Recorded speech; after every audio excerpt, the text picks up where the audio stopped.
Welcome to the Got Invention Show. I'm your host, Brian Freed, and our guest is Rachel Cardis.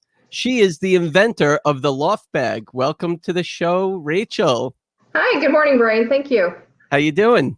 I'm doing well this morning. Thank you. Good. So you came up with this invention called the Loft bag. Why don't you start off by telling us who you are, where you're from, and maybe some of the problems that you had that might have sparked this idea for you.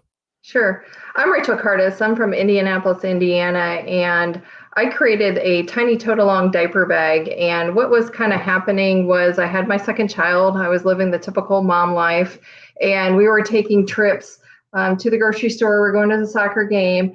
And as any mom knows, you're trying to carry that car seat. You're trying to lug that, heavy diaper bag and hold the hand of the other child and make it into a store, make it to the airport.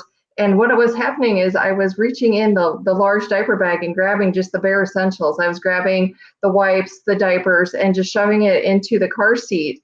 And I just thought, there's got to be something that you don't have to carry that's easy to attach. And so that's what kind of led me to want to invent the tiny tote. Very nice. So why don't you show us your invention? Sure. So this is the front panel of the tiny tote-along diaper bag. This is the back panel. And what I call it is 2 steps to freedom. So as you can see here, I have a simple baby diaper. And then this is what we call a booty pod. And why this is important is that this was specifically designed for to protect moisture. So you can have baby wipes in this for months and they won't dry out. So the person that we worked with, they actually patented and designed this to make sure the wipes would not dry out and that you would not have to keep buying redisposable wipes packs, that you could just keep reloading these and using your tiny tote. So that's really a cool feature of the product. So this is your wipes and this is the diaper. And step 1 is we're gonna go ahead and load the tiny tote. And then step 2 is the freedom where you attach it. And I've got some places I'm gonna show you where you can attach it. This is just a suitcase, your mom heading to the airport. And so what you do is you load it, you're ready for your trip, and you go ahead and you attach it here. And then you're able to, roll through the airport, through any kind of hotel, what have you. Other places, and I'll show you on our packaging here, where you can attach the tiny tote. You can see the mom, she's got the car seat there. This was great, and I used it myself for when we would go to the grocery store. I would just go to a friend's house, and we were just going to go for an hour or two. I would always have the tiny tote on the car seat. You can see as well when you go to the grocery store, there is a baby here. They're in the grocery store, and you can attach it to the car seat. The shopping cart handle here. So there's a baby in the grocery store. And lastly, kind of what I feel is a very unique feature, and what makes our product so gender neutral is you can see a dad here and he's holding a child's hand.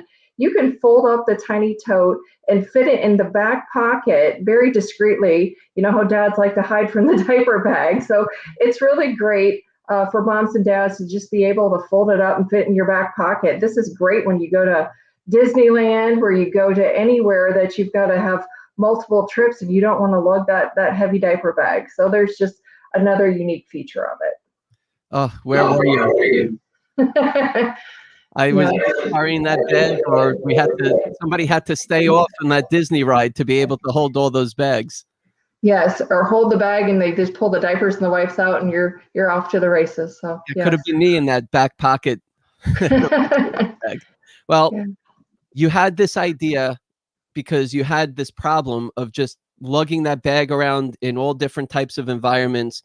And you probably realized that other people were doing the same thing. So you came up with this idea. What was the first thing that you do? You must have been so excited thinking about it. I want to make something portable, easy access, just simple. Doesn't have to be this huge bag. So what did you do? Did you go online? Did you look at things that already existed?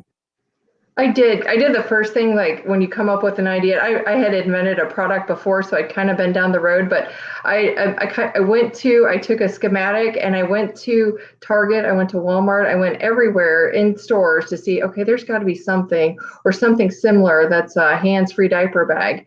And then I got excited because I didn't find anything, any kind of traditional brown store stores out in the major chains.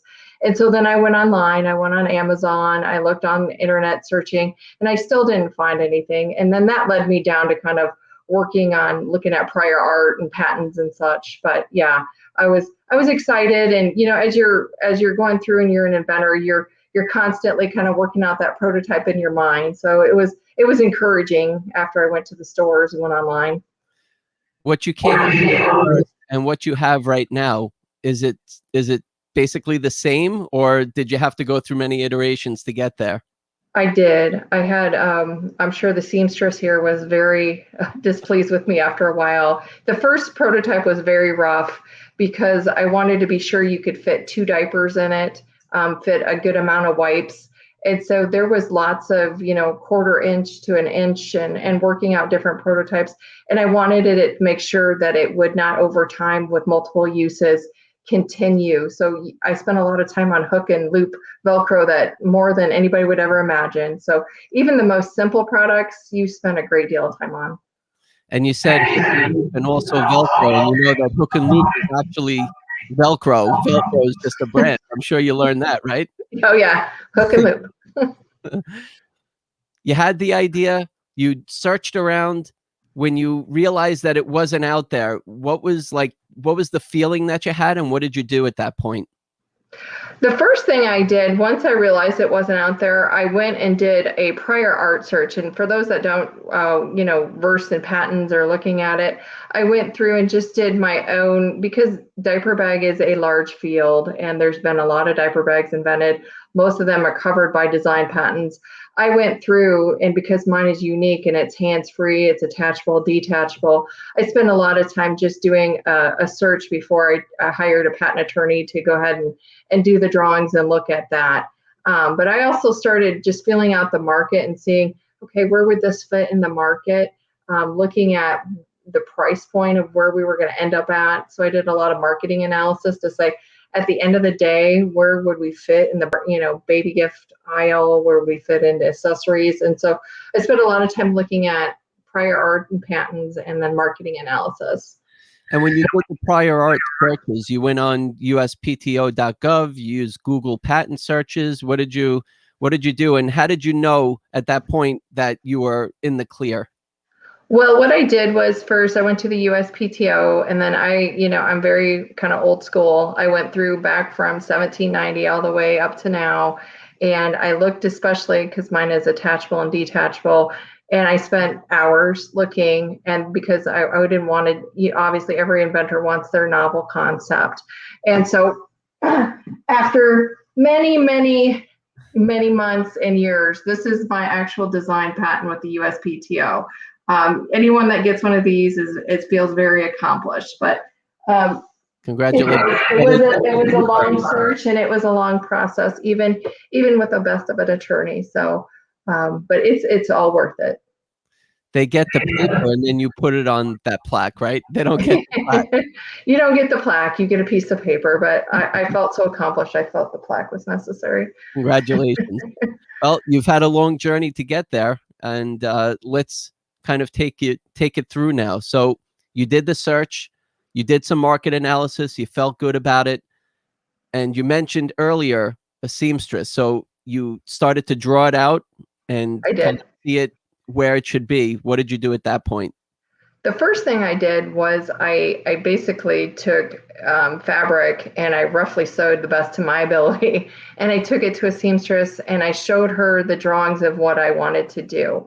And before I even tried to approach the market, I wanted to make sure that we had unique patterns. So what I did was I had the seamstress, and then we had our, if you can see here, we have different patterns. And what we did is we were able to create creative, unique patterns here that were our own designs. Just because we have such a gender neutral product, I wanted to make sure that the boys' patterns for the dads were unique and that the moms' patterns were unique as well, so that when we did go out to the market, that we were using creative and fresh ideas for the prototypes. And that's a lot of patterns. So you spec'd it out, and then you started to sew it yourself. And Yes. picking out fabrics? I know the designs you had to come up with, but the fabrics to be able to make it so it wraps around without crinkling. I'm sure there was some. What was your strategy on coming up with the best fabric? I wanted to make sure it was washable, BPC approved. I wanted to make sure the inner liner, all the materials were child-proof. Some of them use organic cotton, just because it is a baby product and there's so much regulation with that. Those were a lot of the design considerations that we used. Also, too, I wanted to make sure that after it's been folded up and fitted in your back pocket, that it doesn't look like a wrinkled hot mess. And so we made sure that there's a lot of nylon stretchy material within those patterns as well, so it doesn't lose its form and shape after lots of use. Wow. When you came up with this, and you mentioned earlier that you're an inventor before this, but Yes, you yeah, think, yeah. I don't know if it's the similar type of product that you came up with, but to be able to think about these details, it's almost like you're in this business. I feel like it now. Yeah, definitely. Yeah. Well, there's a lot of trial and error, and I'm sure to figure out those patterns and not the patterns, but also the fabric. Yes. How did you end up landing on the fabric that you are using today? Well, what we did was we used blends. There were some polyester nylon blends. We did washable materials. And I spent a lot of time with, that's not my area of expertise. So with the seamstress and also with the company that prints the fabric, when you're going to get into production where you're going to, print multiple yards of this to hold inventory, I went through with them and asked them, what's durable, what's the thickness. So I spent a lot of time with the fabric company to say, obviously this isn't your first rodeo. Can I have some suggestions? So I relied heavily on the company I used to print the fabric. And where did you find this company? Did you open up the Google search and find something? Did you have a referral? Because a lot of times when an inventor comes up with something, and you're pretty structured here to know what you were doing. It sounds like you've had multiple inventions in the past. Yeah. Going through it, and you really set yourself up here. What did you do to be able to find the resources? Sure. The first product I developed here in Indy, we work with a company called Rising Sun, and they have offshore manufacturing and they also have domestic manufacturing. So I asked them for a resource because I said, it's not typical that you create a product and have your own unique designs. Typically, that is more of a homespun boutique. You have small quantities. I want to do this at a larger quantity. For the market. And so what they did is they connected me with a company in California where you're able to go ahead and create whatever design you want on the fabric. And then they were able to quote you per yard, what type of fabric. And I went through the kind of the quotation process. I wanted to have all of that kind of ready to go before I took this catalog out to the market with buyers and companies. And I wanted to have my product line secured and understand, lead times on production and how long it takes to get that material made and how long it takes to have that kind of production in any kind of volume. So, and when you ended up working with the factory, kind of getting the specifications of your fabric and understanding what you were doing. Now, you mentioned market research and analysis. So you knew that you had this issue, and you probably asked your husband, who wouldn't mind a bag in his back pocket instead of the big one. Yeah, definitely. He was definitely a fan of that. Yes. What did you do with market analysis? Did you ask people around with a prototype before the prototype? Tell us a little bit about that experience. Sure. And what I did a little bit for just trying to survey it, people kind of ask their friends and their family. But I also, when I looked at it from the perspective, when you get out into the field, you've got to be, especially with a new product, you got to be able to explain it and sell it in about 30 seconds. And so what I wanted to do was I went to a boutique here in Noblesville, Indiana, and I had some of these made, and I gave them away and I said, hey, let me know your feedback. If you don't, just tell me what you liked about it, what word you use it. And so I took about 30 to a boutique in Noblesville, Indiana here called Baby Bloom. And they took them, they gave me feedback, and that's what I did. What was the feedback?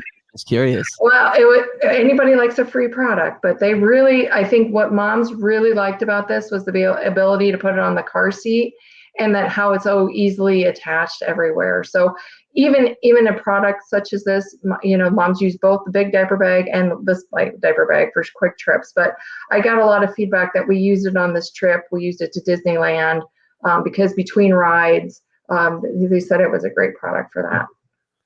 Excellent. You felt like you were on your way at that point with the feedback. I did. Yeah, and I just wanted to kind of test the waters of moms, because every inventor thinks they have the greatest thing since sliced bread, but I really wanted to test moms and see if I could get moms to have their husbands use it, just to see with the most male pattern if they would put it in their back pocket. So how did you feel after that feedback? I felt really great. I had been down the product invention twice, but I really felt this was a niche that was a hole in the market. I was like, there really needs to be something that's hands-free, that you don't think about, that you don't carry. And I just felt good about the market. And you had the feedback, you felt great, and now you were going into production with Showtime. Yes. Yeah. All those patterns, did you get feedback? Did you have a graphic designer? Did you do them yourself? Like, what kind of veered you to those graphics and the patterns that were going to be on the bag? Yeah, as you can see here, I won't go into detail on each one, but what I wanted to do is make sure that with the patterns that, obviously it's not everybody's cup of tea just to have, the baby pink and blue traditional baby boy, baby girl. So I wanted to create patterns maybe for the parents that, the husband that wants more of a camo or a sports feel, that you could use that. Or if the mom wants something more preppy, or the mom wants something more girly. And so I made a range of designs that it would fit a good broad amount of the population, so that you weren't down to just one design, one SKU there. And so I tried to hit a lot of the market design features that way, to broaden out the market, to have a pattern that would fit a wide range. And did you realize when you were putting all those together that you'd have to produce each one of those patterns with a certain quantity? Yes, and it gave me an idea that when I went to buyers or companies that were going to purchase the product, what quantity and where the price line is going to be. It's kind of important to understand that going into with buyers in the market, to say, okay, I know if I produce X, here's my price point. This is where quantity, lowers. And so it makes good business sense to know kind of your quantity and your price range that way. And the packaging, it looks very nice. It's very detailed to be able to show what the purposes are, front and back. You have the whole thing is basically wrapped up in great information. How did you end up coming up with that kind of packaging? Yes, I worked with a company here called Indiana Box to create this packaging. And I know I've kind of said it before, but when you have a new product, people in the store are like, what is that? How does that work?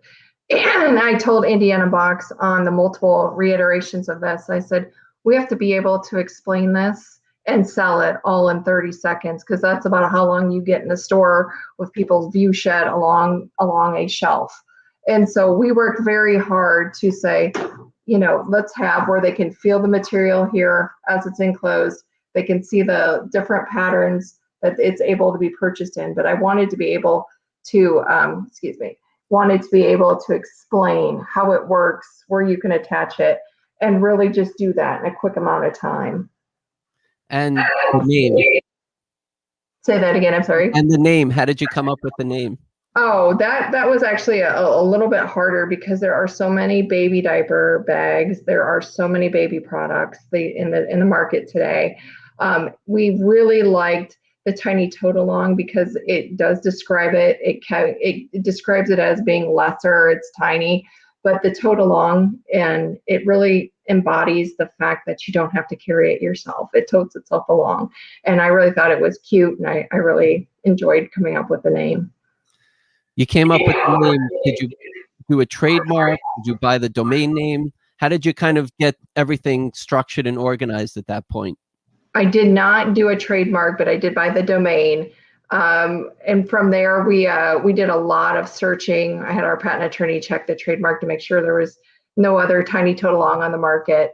And we kind of went from there when we looked at doing the patent, the design patent and the application. I had them do that search as well. Before I went through and put this on a high amount of packaging, I wanted to make sure there was no other tiny tote. So when you came up with the idea, when did you actually go to the patent attorney or agent, whichever one you used, to get the patent filed, or you did the search on your own? Did you confirm that the search was clear? Did you have a search done before you filed the patent, or did you wait until you had your prototype to file? What I did was, the first thing I did is I did my own search to kind of cut down on the legwork, just to see, because I've done it before. I felt confident enough to kind of go through, and then I said, hey, I've not found anything. I want to make sure if we're going to apply for a design patent here that we go through. And I came up with, when you do a patent, you'll have your utility drawings. And I had a rough set of those drawn up. I had a patent draftsman take those to the attorney to kind of give us a working draft. And then what he did is we kind of went through reiterations, and anybody that's done a patent knows once you submit, you cannot change it after that, or it's considered new form. So we worked really hard and really close together to make sure of the search and make sure that the design was kind of finite at that point before we submitted. But there was a lot of hard work that leads up to the filing. Did you file in the beginning before? I did. You did. Yes. Yeah. And I thought if I'm going to spend this kind of resources and time and energy in something, I want to be sure. It's a little bit different with a design patent. If anybody's done a patent with utility patent, you kind of get a provisional patent. You've got a year to kind of test the market. With the design patent, you're just applying and going through the process. And once that's issued, there's no difference between a design. There's no provisional patent with the design patent. So it's kind of an all-in-one. So I wanted to make sure if we're putting this kind of resources into it, that we were covering all our bases. So good. And while you were going through with the packaging and the seamstress and everybody, you were patent pending at that point because yes. you filed the design patent. At that time, you can see kind of the bottom of our packaging here, we were patent pending, and I made sure we put that on the packaging. This was actually issued in February of 2020. So very nice. Here you are, you have everything done, and now it's time to manufacture. Yes. What was that like? So you press go, you paid the factory to get some inventory in. How did that go for you? It went well. I got enough, I call it sample quantity. I made enough of each pattern to have a lot of samples ready to go. In the first year, once I had all the patterns and what I call the sample inventory ready to go, I approached Walmart.com, Bye Bye Baby, Kohl's, your traditional big box retailers. And we had a lot of good success out of the gate. We made it to Walmart.com online. We made it to Kohl's.com online. We also made it to Bye Bye Baby online. We also sold them on our own company website called the Loft Bag, which is www.theloftbag.com. And so we used our own company website, and we had a really strong online presence. And so that was kind of a whirlwind, because you're trying to do 3 major retailers online and understand what kind of quantities you're going to need for all 3 retailers. So it was a good stress to have. You're already to be able to have one of your products sold out there is an unbelievable experience. I know the feeling, and congratulations. To be able to have the product on multiple major retailers' websites is fantastic. So you take a moment, you take a screenshot, and you send it to all your friends and family, and you pinch yourself. Can you believe it? Can you believe it at that point? What does that feel like? It's on here. Yes. Very, very nice. So you started selling them, and you got some traction going. And how did that go? And what was the next steps for you? So what we did, we've gone through with Walmart.com, Kohl's.com, and Bye Bye Baby, and we've done a lot of online sales. At this point with our company, we're kind of open to looking at maybe potentially licensing agreements or looking into partnering. We've had a couple discussions. I think it's a great product. It has a lot of avenues, especially with the dad on the go component. If you're a name brand large diaper bag and it's a very competitive field. If you're looking for that competitive advantage, this is a great asset. This is a great addition to kind of take you over a competitive advantage over the next large diaper bag company. So we've kind of had a couple of discussions with companies that want to add it to their large diaper bag as kind of an accessory, or to be able to include it with the purchase of a large diaper bag. So there's lots of avenues and lots of potential. I think we're still kind of open right now. We're still driving forward with our online market. And you seem like you're very into the product. When Yes. you end up licensing it, you're most likely going to give the rights to your intellectual property or rent the rights to, let's say, that bag company. They're going to manufacture it and distribute it for you, and you'll earn royalty from it. How does that feel to kind of give what you've done, your baby, to them to end up kind of managing for you? Because you're an entrepreneur at this point, and you'll always be an entrepreneur when you come up with an idea and you're investing your time, money, energy, and effort and research to everything that you've done. Yes. You're truly an entrepreneur. So you have that opportunity to be able to have, let's say, a licensee to have mass distribution. Do you feel like you can do that on your own, or what's kind of the fork in the road for you? I feel like probably the biggest kind of hurdle for somebody of my caliber and starting off here, anyone that's going to be a sole inventor is going to find there are companies that manufacture multiple products in any line you're in: baby, automotive, kitchen. And when you're working with large retailers like Walmart and Bye Bye Baby, I call it the curse of having one SKU. Even though I have multiple patterns, I have one SKU, one type of product, and they're like, well, what else do you have for us 6 months from now? Because you're trying to work, you're competing against companies that are producing new creative products every 6 months and have those kind of resources.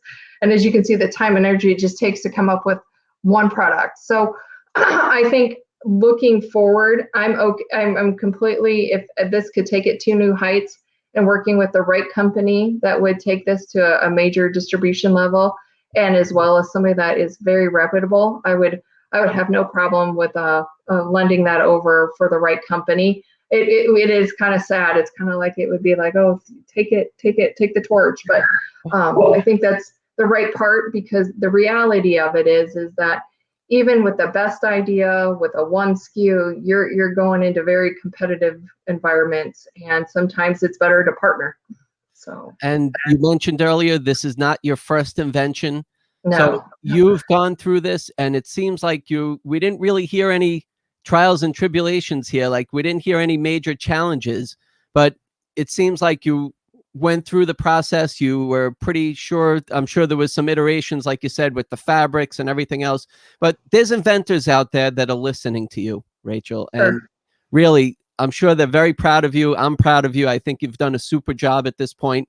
But there's inventors out there. There's people that come up with ideas, and they're not really sure what to do, or maybe they're stuck at some point. What are some words of wisdom from you as a multi-inventor to be able to help them with moving their ideas forward? Sure. If I were to talk to myself 2 years ago and at the start of this, what I would tell people is, as a sole inventor, you only have so much money, time, and energy and resources to put, and it's hard. It gets really kind of cumbersome. Where should I put my money? Where should I put my time? Where should the effort be? How do I even know this product will take off? How much should I invest? And what I would suggest to people is, wherever you're going to put your resources, make sure at the end of the day with packaging, because like I said, you've only got 30 seconds to a minute with buyers to explain it to them, to sell it to them, and for them to understand the concept of what the value of your product is and what they're going to see on the shelf.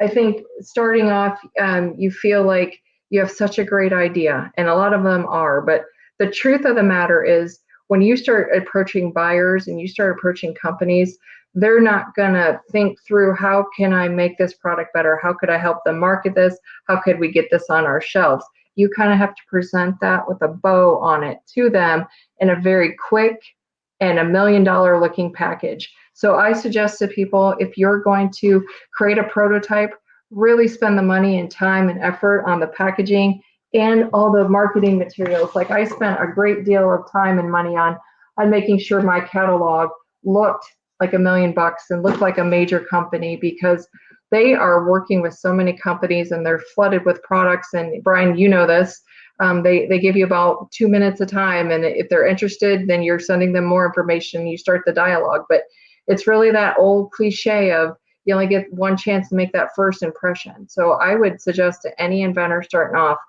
once you come up with your idea, think it through, where it would be so easy if you were a buyer.